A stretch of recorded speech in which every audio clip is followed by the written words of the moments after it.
తాకట్లో ఉన్న మీ బంగారాన్ని విడిపించి ఆ రోజు ఆన్లైన్ రేటుకి కొంటాం. Sharma gold company. ఇందిరమ్మ ఇళ్ల కోసం ఎదురు చూస్తున్న వారికి గుడ్ న్యూస్. తెలంగాణలో ఇందిరమ్మ ఇళ్ల నిర్మాణాలు ఊపందుకునే సమయం వచ్చింది. బుధవారం రాష్ట్ర బడ్జెట్లో ఈ ఆర్థిక సంవత్సరానికి ఏకంగా 12,571 కోట్లను కేటాయించింది. మధ్యలో ఆగిపోయిన డబుల్ బెడ్రూమ్ ఇళ్లకు ప్రభుత్వం నిధులు కేటాయించడంతో త్వరలోనే పేదవారికి సొంతింటి కల సాకారం కానుంది.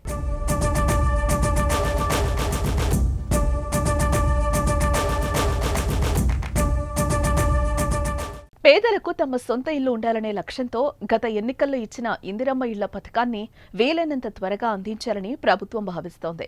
ఈ మేరకు బడ్జెట్లో గత ఏడాది కంటే భారీగా నిధులు కేటాయించింది. ఈ ఆర్థిక సంవత్సరానికి ఏకంగా 12,571 కోట్లను కేటాయిస్తున్నట్లు బడ్జెట్లో ప్రకటించారు. గత బడ్జెట్లో ఈ పథకానికి 8,424.06 కోట్లను కేటాయించగా ఈసారి ఆ నిధులను 4,147 కోట్లకు పెంచింది. గత ప్రభుత్వం చేపట్టిన డబుల్ బెడ్రూమ్ నిర్మాణాలు మధ్యలో ఆగిపోగా వాటికి కూడా నిధులను కేటాయించింది. గత ప్రభుత్వం 2.36 లక్షల 2 పడక గదుల ఇళ్లను మంజూరు చేయగా వాటిలో 1,58,000 ఇళ్ల నిర్మాణాలు పూర్తి కాగా మరో 34,545 ఇళ్లు వివిధ దశల్లో ఆగిపోయాయి. ఇలా నిలిచిపోయిన ఇళ్లకు ప్రస్తుత ప్రభుత్వం 305.03 కోట్లను కేటాయించింది. ప్రస్తుత ఆర్థిక సంవత్సరంలో డబుల్ బెడ్రూమ్ ఇళ్లకు సంబంధించిన చాలా కాలనీల్లో మౌలిక సౌకర్యాలు కల్పించనున్నారు. ఇందుకోసం ప్రత్యేకంగా నిధులు కేటాయించారు.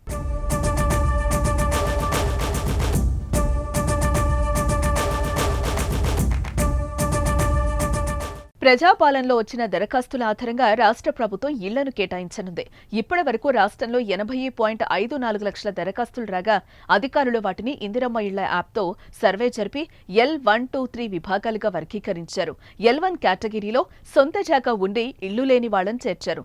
L2 కేటగిరీ విషయానికొస్తే సొంత స్థలం లేకుండా ఇళ్లు లేని వారి జాబితా చేశారు. L3 కేటగిరీలో సొంత ఇల్లుండి ఇందిరమ్మ ఇంటి కోసం దరఖాస్తు చేసుకున్న వారిని చేర్చారు.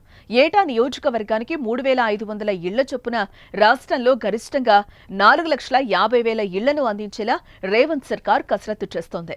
ఇందులో ఒక్కో ఇంటికి 5 లక్షల చొప్పున కేటాయిస్తోంది.